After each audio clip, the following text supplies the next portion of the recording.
Hello, hello, hello. I am Cruellica Kain. Hi, I'm Advent Nebula. And we are here to do a redux on toxic fandoms. Specifically, Star Wars. with the release of Rise of Skywalker. And it's been pretty much a month as we're recording this episode since the movie has been out. It has been. It's been about a month. And it's kind of hard right now. I don't know exactly how I feel in regards to the fandom of Star Wars. The fandom of Star Wars, first, I do have to apologize that you were right. Yeah, and Rise of Skywalker is, I have to say, probably my second least favorite Star Wars movie. It's probably my second because Solo is my first. I'm with you on that too, because Solo is by far my least favorite of all the Star Wars movies as well. And similar to when we did the initial conversation about Star Wars, I am not the biggest Star Wars fan. So when I look at the fandom of Star Wars, and I almost consider it its own entity, I have not been involved in it because my experience has been watching mainly the movies, the animated series, because we had Clone Wars, we had Rebels, and right now Resistance, which I've only watched a couple of the episodes of. I haven't had a chance to watch Resistance, nor have I had a chance to watch Mandalorian. Not through disinterest, just not having that capability or time to really do so. So I know what Star Wars fans, and you're one of them, Advent, the expanded universe, the video games, everything is so important. And I don't want to rehash our last podcast because you could certainly find it on the Kaiju Okami channel. This is more of kind of looking at the latest trilogy and looking at the reception of Mandalorian. And not only that, Jedi Fallen Order has been proof positive that if you let corporate entities step back and let somebody do what they want with the Star Wars license, they're going to produce something phenomenal. That is very true because Silver Quill just brought over Fallen Order for Kaiju to try playing. And admittedly, while Silver Quill is a huge Star Wars fan, similar to yourself, he's not a huge gamer. He's a gamer, but not to the degree of yourself or Kaiju. He's a bigger gamer than I, because I'm more casual. So I was actually surprised to hear he finished the game. And he finished it so quickly at the same time. Not only that, he finished a game that plays kind of an action RPG style of Dark Souls, but not as hard, which kind of surprised me that he got through the game so fast. Absolutely. No, I will agree with that. I was very surprised, and I know his recommendations of playing this game are huge because he doesn't recommend a game to play unless he really feels that it's a good game. Exactly. The last game I remember Silver Quill actually praising that he got the platinum on it too, which surprised me, was God of War 4, the reboot on the PlayStation 4. Yes. So going along the lines of where the fandom is right now, we're going to look back at the most recent trilogy. We're not going to really focus on Rogue One. I will focus on Solo for a little bit because there's a method to that madness.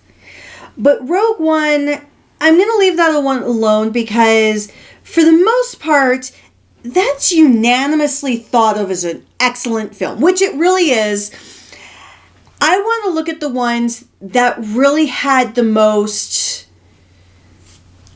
for lack of a better word of saying it, the most dissension between them, starting with The Force Awakens to The Last Jedi. And then Rise of Skywalker. And then also encapsulating into that Solo. Even though it's a prequel film, that had a huge effect, I feel, on how other things played out as well. Yeah. And I will have to say, going into this, a lot of the criticism with The Force Awakens was it was just too much of a callback to A New Hope. But people enjoyed the film still, and we watched it back in November, a few weeks before Rise of Skywalker came out, and we still thought it was a relatively good film. Absolutely. It was a great film.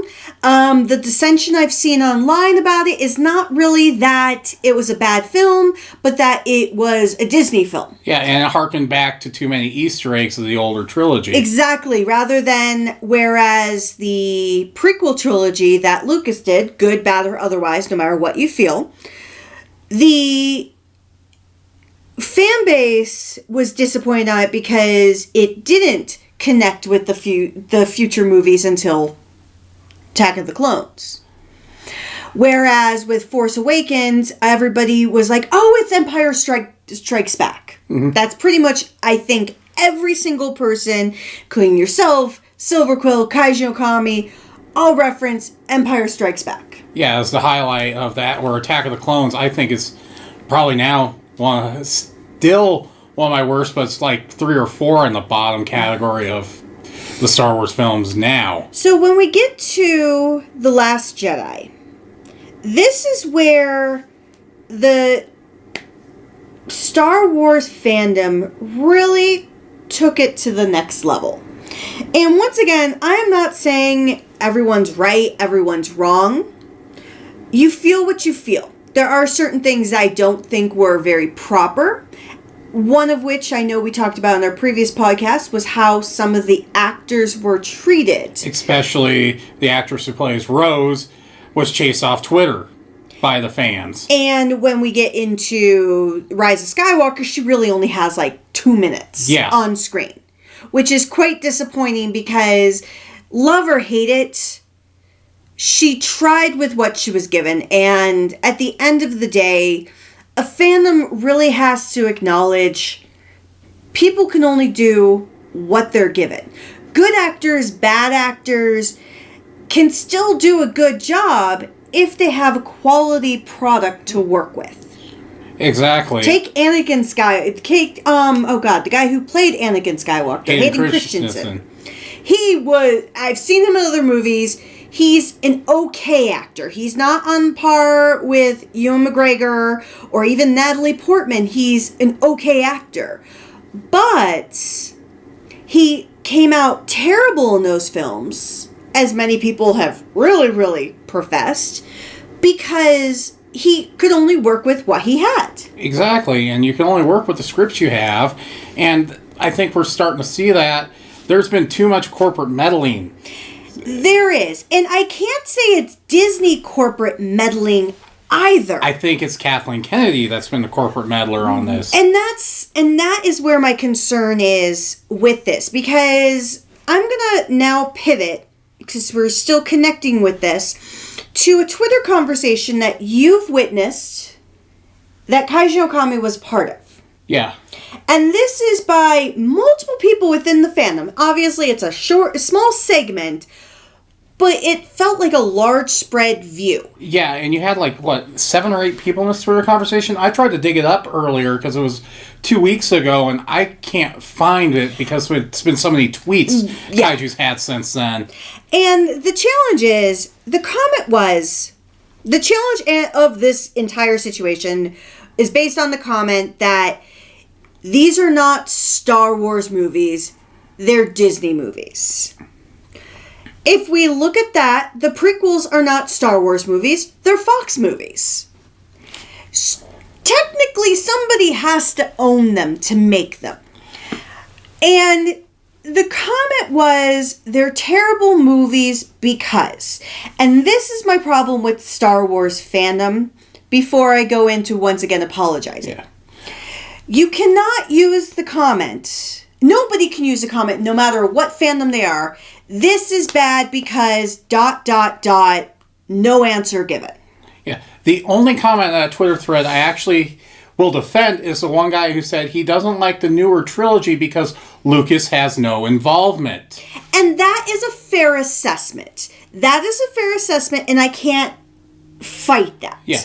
If you have 6 movies already that have Lucas involvement and Lucas collaboration. Same thing with with the Clone Wars cartoon show and everything. You had Lucas collaboration. You could see his hands in the product. And you can even see a little bit of his handiwork in Rebels as well. And then he also ended up recommending somebody for Rogue One. But those, even though Disney properties, they still had a minute aspect of Lucas with them. They felt like Lucas. However, I will admit that he is correct that the new trilogy, same thing with Solo, we count those... And the new cartoon Resistance and Mandalorian. Those do not have the hand of Lucas within them. You can actually feel it in the 4 movies because the way characters adapted or were addressed or were presented were done by fans, not by creators. And then Kathleen Kennedy fired the original directors that were doing Solo because she did not like that it was turning into an action comedy and brought Ron Howard in, and you can see how that film just suffered from that. And Ron Howard is an incredible director.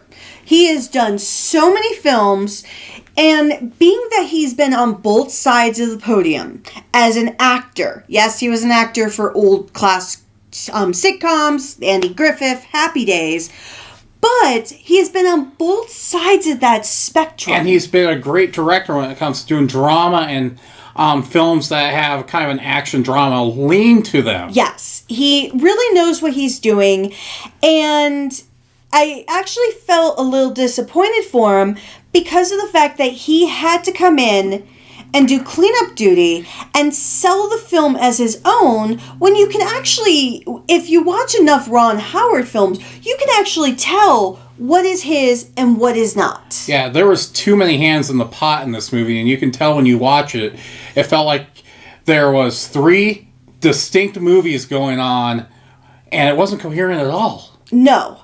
And when we go back to the current trilogy, that is the same issue you have there. Force Awakens, the reason why it's a solid movie is you can see, you can feel in the way it's developed, there's one hand in the pot. J.J. Abrams. J.J. Abrams, good, bad, or otherwise, I am not a fan of all of his works, but he does have a solid way of doing it. He created The Force Awakens and reminded fans, both new and old, why Star Wars is such a beloved property. Doing it as a modern day take, flipping the genders for The Empire Strikes Back, where Rey is the female Luke. She ends up pretty much swapping everything from the original trilogy from A New Hope. Absolutely, because you also have, within that, you have the new character, Finn, who was a stormtrooper. There are so many, or First Order, or whatever you want to call them. However, you had so many elements within that film that were fantastic. And even for not a non-big Star Wars fan, I enjoyed it for what it was. And it seemed like the Star Wars fandom was fairly split because you had a lot of people who did enjoy it because it did call back to the extended universe. But a lot of people didn't enjoy it because it was reminding them of something that they loved. I think a lot of Star Wars fans really don't like the additional movies within the franchise from what I've seen, because the original trilogy in their eyes, which I could understand and is fair, is fantastic. Yeah. Then we get into the first of the true decisiveness before Solo came around, and that's Rian Johnson's Last Jedi, which I will give him credit. He tried to do something different, and he had full control on the script and the shooting, especially with where he ended up flipping tropes on the head, like killing Snoke off, which nobody saw coming. He did. The problem with Force Awakens... Oh, not Force Awakens. Last Jedi. Is, one, they did not know what they wanted to do with Luke. Yeah. They also did not know how they wanted to progress Rey's character. And I think this is where it really starts for the fans of becoming increasingly angry. Because the first movie pumps her up to be this savant when it comes to being this unlikely Jedi. That she must have Jedi blood in her from somewhere. And then it comes where Rian Johnson writes him to a hole. And the hard part is we don't know if it's all his fault or if it's the corporate elements. Because unlike other times when you have really terrible movies that everybody points fingers, this movie does not point fingers at millions of other people. Nope. It's the next one that we'll get into that starts pointing fingers, which just got some more drama because the original director who had the script, Colin Trevorrow, actually leaked his original script online for it himself that got him fired. And this is what really is frustrating because you have The Force Awakens doing so well. Then we go into Last Jedi. And Rian Johnson has owned up to the responsibility of what he did wrong. He never pointed fingers. Nobody else pointed fingers. And you could tell other people hated the film because you had Mark Hamill making shady comments. You had the actor who played Finn didn't like his role. And there were many, many shady ways that was presented that you knew it was a dumpster fire. And at that time, my frustration with the fandom for Star Wars was due to the fact of how they're handling it. Being a horror movie fan, I have had plenty of franchises, i.e. Nightmare on Elm Street, that I love the films for, that I am passionate. I am a fangirl to the end of the world.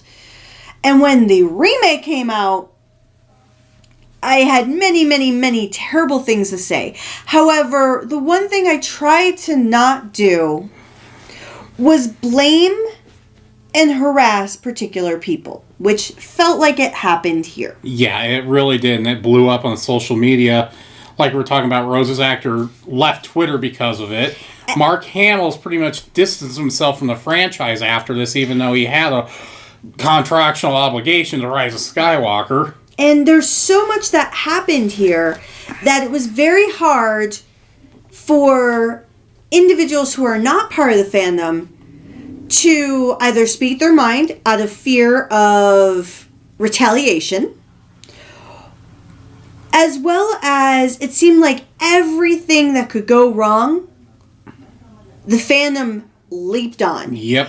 And while I don't agree with it, when we get to our latter films, you kind of have to, as an outsider who's not part of the fandom, have to say I can respect where you're coming from. I just think your methods of doing so were not in the right vein. Yeah, it has been.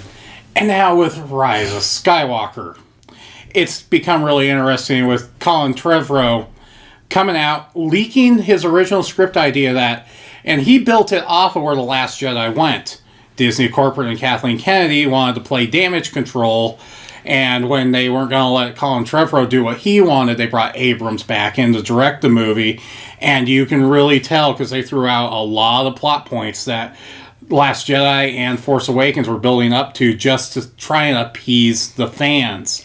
And the other problem with it is not only did you have damage control the movie, which is exactly what it was, you also did it not you, but the movie also did a disservice to the fans, not only for all of that, but also for the fact that it could not stay on an even trend.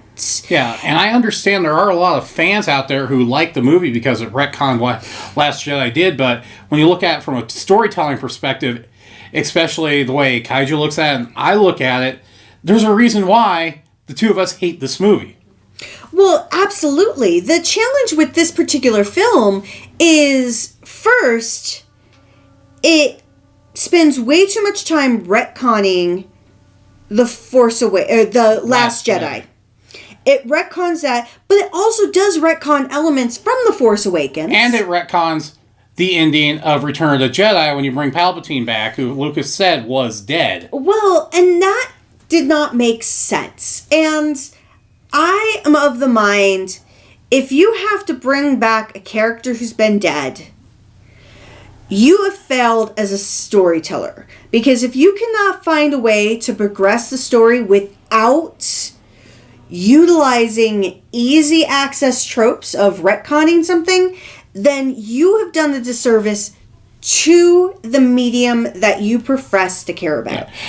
And this is where I have to say the fandom was right. Yes. They actually, many people, in looking at the different videos, looking at the different elements of what was out there, called it when The Force Awakens came out. They're like, they have set themselves up too high by taking the best Star Wars movie from the original trilogy and almost remaking it for a modern day.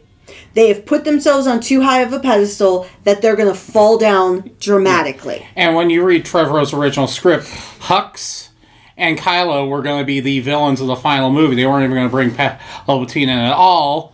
Kathleen Kennedy wants damage control, and Abrams goes, well, let's bring Palpatine back. Well, and this is where I'm severely disappointed in Abrams. Because knowing his previous works, knowing how he has always worked as a writer and director, he never has ever seemed like the type who's always gone for the easy way out. No, and look what he did, because he ended up writing the final season of Lost, even though he had been out of the show for a little bit, came back so he could write his conclusion. Yes, that had a lot of unsolved plot holes, but that was kind of the point of that show. Well, that's exactly it, because you're dealing with people who forgot many, many things. And it turns out they're lost in purgatory is the plot twist. Exactly. So you're not supposed to have everything sealed up with a nice little bow. Especially in a series where it's purgatory. But within Star Wars, this is the one thing that I have always seen from the first two trilogies. When you got through all of those trilogies, the first set, 4, 5, and 6, they were every plot point was wrapped up in a neat little bow. The same thing happened with the prequel trilogy. As much as it's lamented by some of the fandom, Lucas actually made sure there were no plot holes by the time Revenge of the Sith came to an end. And whatever plots that were not completely closed, it's because you know where they lead going into the next trilogy. Whereas, admittedly, in my personal opinion, I think they could have survived without having to do a third trilogy. Yeah, they could have done a couple standalone movies leading into this, but they wanted a nice trilogy on that. They wanted to continue the trilogy format, and with the way that Rise of Skywalker ended, it shouldn't have been a trilogy, because if you wanted to do damage control the movie, they should have added a fourth movie, and then you could have had 10 movies. Yeah. That would have been perfect. Close up the loop of the entire story with 10 films. Yeah, this would have been one of those for do it, or end up making it the 9 movies, and then go, the story will continue with side stories to wrap up everything up, but instead they wanted to have a nice clean bow of 9 movies. They wanted to have that, and they didn't answer all the questions. To change out how they would, like with Hux, they made that completely pointless. The situation between Rey and Kylo was completely pointless. Everything that they could have done, that as much as The Last Jedi failed, there were things that you could have, and I think a lot, and we're all couch potato screenwriters. We're not professional screenwriters. We're basically critics just nitpicking at what it is. Well, exactly. And that's fine. Fandoms do it every day. Fans do it every day. Critics do it every day. And it's disappointing because you don't feel like they tried what they did. Now, circling back to the fandom, I don't think it's fair to say these movies don't count as Star Wars movies because Disney screwed them over. Yeah, they're still Star Wars canon. We just gotta accept that fact. And yes, there are now 2 different expanded universes. What's considered now the true canon and the old canon. We can enjoy both. I enjoy both. And now let's look at the positive that's come out so far. We have Jedi Fallen Order that has been put out video game-wise, And then what Jon Favreau has done with the first season of Mandalorian has just blown me away. Everyone who has watched Mandalorian has enjoyed it. I have not heard any negative critiques. All the critiques I've heard have been fairly positive, if not excellent. And then the introduction of a baby Yoda, even though I know that's not technically what it is because it's just a baby of that particular race. But I think that's the one thing that Disney succeeds at. And that's where you can see Disney's hand in something. Disney likes merchandising. They like to be able to connect with the audience in a positive manner using some kind of animal. Where they had in The Last Jedi, they had those little bird things that Chewie started to eat, but those were adorable. I thought they were kind of annoying, but kids ate it up. Whereas in Rise of Skywalker, you only had that stupid robot that nobody connected to. Whereas now you have in The Mandalorian, you have Baby Yoda, which everyone loves. Because it's an element that's nostalgic, but it's exactly what Disney is known for. Creating something that's cute, that's connected, and that makes you want to be a part of that universe again. So don't say that Disney does not love Star Wars, because Disney, as much of a conglomerate that they are, they love their franchises. They love their IPs, either ones that they initially created or ones that they have acquired and have built upon. They have done a good job with this too, and I'm not going to try to spoil much, but the new season of Clone Wars, which is going to be the final season that comes out at the end of February, is going to tie into the second season of The Mandalorian. So there's still world building stuff that we still don't have answers for. And it's going to tie back into Star Wars Rebels as well, as they were talking about. So we're going to get more on this stuff, and it looks like they now know what they're doing with their television side is like connect with characters that people enjoyed. Will we see Sabine possibly in the next season of The Mandalorian? There's a high possibility now with what they're doing. Well, and that's exactly it. Don't fixate on the terrible. If you really want to be part of a strong fandom and you want to make your opinion count, there is one important way of doing it.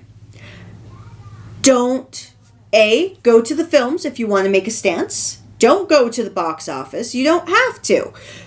There have been many times, we do it every year. We refuse to go to the movies to spend our hard-earned cash to see a film that we either don't care about, don't value, or don't think it's going to make any money.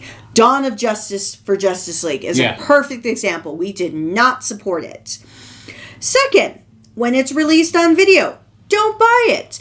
If you want to make your voice count, attacking people online is not going to do it.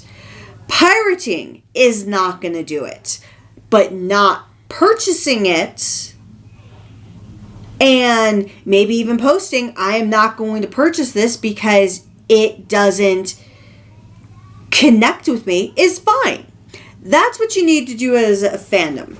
Because as a fandom, the Star Wars world has done many things. Because Lucas refused to ever put anything of the extended universe into his television series, his movies, anything. He was very adamant that everyone can write everything they want about the expanded universe, but it would never go into his source materials. Yeah, he did make an exception a couple of times, but it was only if it was an idea that he didn't think of, but he saw it and it was going to work. Exactly. Whereas Disney, when we did get into Rebels as well as The Force Awakens, they did actually look at what was out there for the expanded universe and did take elements that people had talked about for years. Look at Rebels specifically. There are so many characters, from what I have been told by numerous people, of races of people, of actual characters that were only in the expanded universe and were adapted into the now core world of Star Wars. And I've heard from people I've watched Resistance, it has done the same thing. I don't know, because I haven't seen either of the first 2 seasons of Resistance yet. So don't say Star Wars is not real because Disney produced it. But do say, if you don't like it, why you don't like it. Don't say, I don't like it because ... and never give a reason. I'm not saying that Kaiji Okami doesn't nitpick until he convinces somebody to just say F you because he asks why, like a 3-year-old. But you need to defend your argument. You do need to defend your argument. And a couple of times I've seen this not just on his conversation, but many conversations, is a person's defense of an argument is citing another person's video. That doesn't really help. You need to cite your own opinion. You do need. And you can even say, my opinion is like this, and if you want a better way of saying it, watch this because they match exactly what I say. But the thing is, think of it like when you're told in school. You cannot use Wikipedia as a source. Technically, as much as I love my fellow peers, and as much as I love myself and Advent, we're stating our opinions.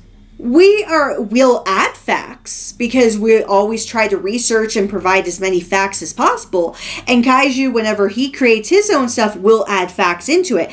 That's different than just using a rant video without any receipts, as people say. If you cannot have receipts that back up your argument, it's not to say your argument's not valid. It's to say, are you saying it because you're just angry at the moment, or are you saying it because you actually genuinely feel that way? Yeah, you really gotta make sure it's not just your emotions. They have to be coming from actual cited sources when you're coming up with some of your arguments. Because if you don't, all you're going to do is hurt a lot of people. Once again, not to beat a dead horse, but the woman who played Rose, that was a hard thing for her. And I know she had considered stop acting due to that. Whereas the young man who played Anakin in the original trilogy, in the prequel trilogy, had quit acting because he was bullied so much. Hayden Christensen thought of quitting acting because of how people had treated him. But Hayden Christensen did not. Now you pretty much just see him stuck on Canadian television, but he's still acting. He is, but he has not put himself out there out of fear of how a fandom treated him. Yeah. And that's the most disappointing part of it. But I do want to apologize to the Star Wars fandom that, yes, many of your concerns and many of your points were valid. The new trilogy was a gut punch. I can absolutely agree. Solo was a gut punch. It was hard to take because you love something so much. But remember, you have the right to say what you love and don't love. There's no one ever saying that. But just try to do it in a civil manner, because otherwise, nobody gives a shit. Yeah. And all you are valid on your criticism of Kathleen Kennedy, because as we're seeing, Mandalorian and Star Wars Rebels, and it sounds like from Resistance as well, things she does not have her hand in at Lucasfilms on the Star Wars properties, and also as we're seeing with EA when they laid off having any control over what was done with Jedi Fallen Order. When you let people that are fans of the stuff do what they want, your product turns out a lot better. Absolutely. And if you think about it, use Tom Holland as an example. If you ever want to be impassioned about what you love as a fan and potentially save something, don't go on the defensive, don't go on the argumentative, just say, I really appreciated the opportunity, and I'm very, very sad about the fact that this couldn't be resolved. And him, not through anger, not through retribution, not through anything but being honest and appropriate and respectful. And in a very teary conversation with Bob Iger. And yes, he was very physically upset, but he did it in a respectful manner that made the powers that be reconsider their actions and take another chance. That is how the world works. And sometimes we all forget it because we love stuff so much, we don't consciously think about anything but that moment of anger. But if we sit back, take a moment, and actually a great example is Star Wars Rebels. When people were having issues about it, people had posted online, not in anger, not in hate, they fixed them. Yeah, they did. And that's the advantage with the TV series format, too. And they can fix it with the movie format, as long as they don't just do that gut reaction themselves. Yeah. Because unfortunately, with Star Wars, the third film, for Rise of Skywalker, they really did same thing. They reacted. They did not consciously think about how it looked going forward. They reacted and just progressed. Yeah, they didn't even want to take a chance on the script Colin Trevorrow had put together and just let him walk. Exactly. So the Star Wars fandom is still one of the most toxic, not always in the most negative way, but not always in the most positive. But at the end of the day, after reviewing how we presented ourselves with the last podcast, I will say I give you a lot more credit for your opinions, because as devoted as you are compared to other fandoms, you really are on the pulse of how things work. You were. Now, there is going to be another fandom we're going to be doing a redux on a little later.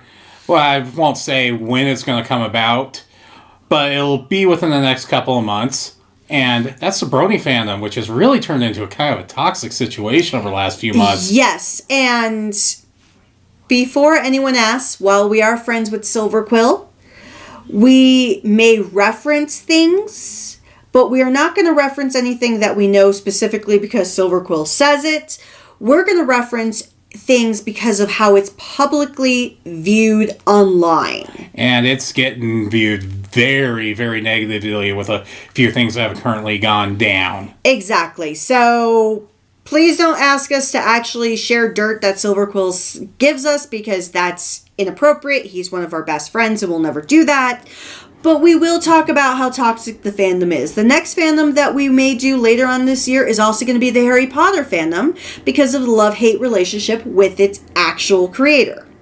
Yeah, and everybody's kind of knows what happened with at the end of December with her Twitter comments. Exactly. So we're going to always try to do these once a quarter, because it's a lot of fun kind of digging into the fandom a little bit more, seeing how it works, and seeing how it's evolved. Because even with the last time we did this last year, the Star Wars fandom has evolved significantly.